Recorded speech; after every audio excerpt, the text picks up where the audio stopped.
Anak-anak melanjutkan penjelasan di awal tadi. Coba anak-anak bisa untuk mengamati tayangan yang berikut ini, yaitu pertama tentang pengertian toharo. Toharo itu pengertiannya ada dua, menurut bahasa dan menurut istilah.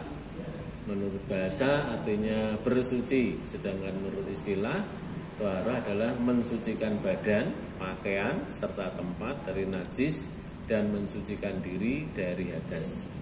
Dalam ajaran agama Islam, toharo bersuci merupakan amalan yang sangat penting untuk dipahami tata caranya dan kemudian diamalkan.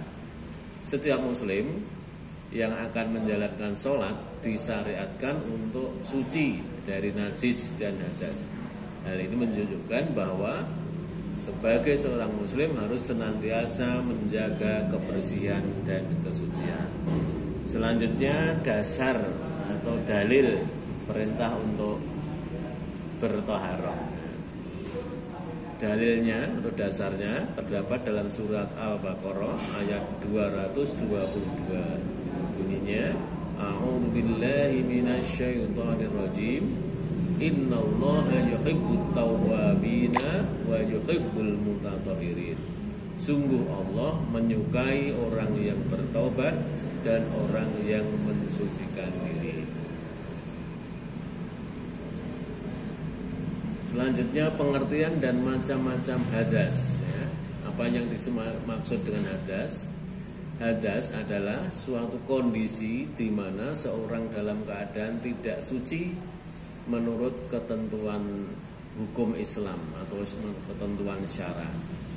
Hadas dapat dibagi menjadi dua macam. Yang pertama hadas kecil.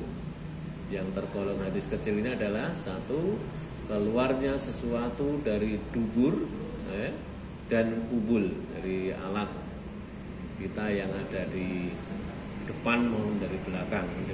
Yang kedua adalah menyentuh dubur dan kubul dengan telapak tangan. Yang ketiga, hilang akal karena tidur, mungkin termasuk epilepsi, mabuk. Yang keempat, bersentuhan antara kulit laki-laki dan perempuan. Dan semuanya ini, khususnya yang keempat ini, nanti akan ada penjelasan lebih lanjut.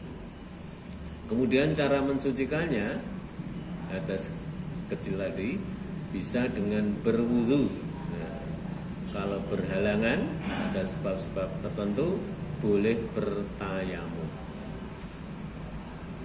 Kemudian yang disebut dengan hadas besar, di situ tulisnya hadas kecil itu ya.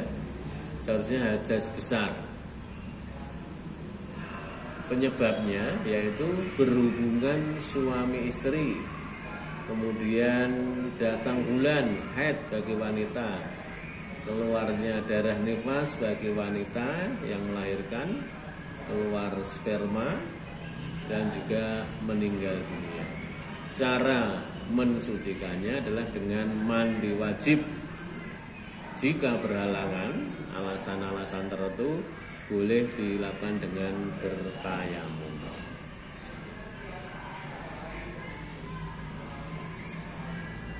Yang keempat, pengertian dan macam-macam najis.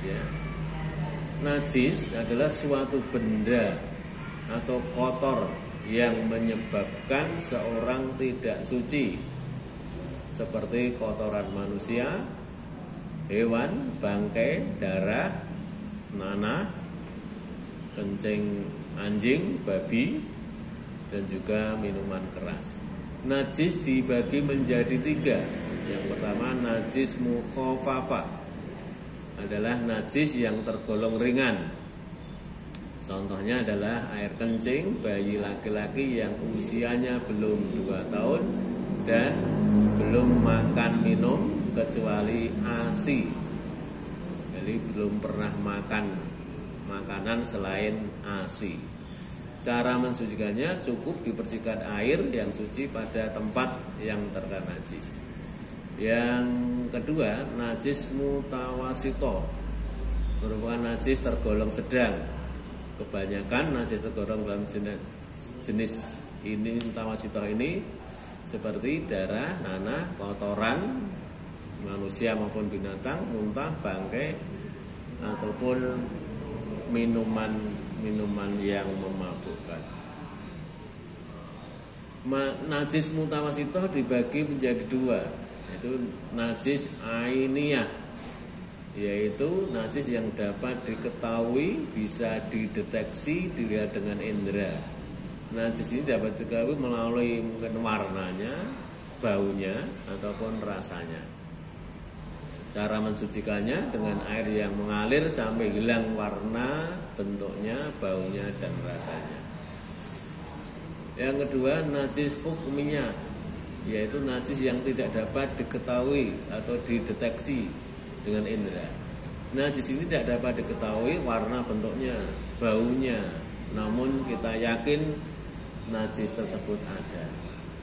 Cara mensucikannya dengan air suci yang mengalir tanpa harus hilang warna dan bentuknya, bau dan rasanya, karena tidak nyata. Yang ketiga adalah najis mughaladhah. Mughaladhah merupakan najis yang tergolong berat, yaitu najis yang bersumber dari anjing ataupun babi, baik jilatannya, air kencingnya, sentuhannya, kotoran termasuk tulang maupun bangkainya. Cara mensucikannya dengan air yang suci sebanyak 7 kali, dan salah satu dari 7 itu harus dicampur dengan debu yang suci. Ini najis mughaladhah, atau bisa dikatakan najis berat, ya, najis berat.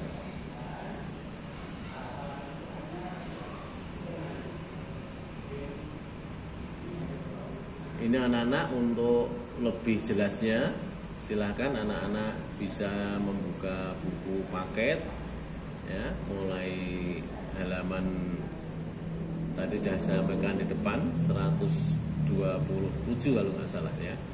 Bisa dilihat di buku paket itu untuk bisa memahami lebih lanjut. Sekian, mudah-mudahan bisa dipahami. Assalamualaikum warahmatullahi wabarakatuh.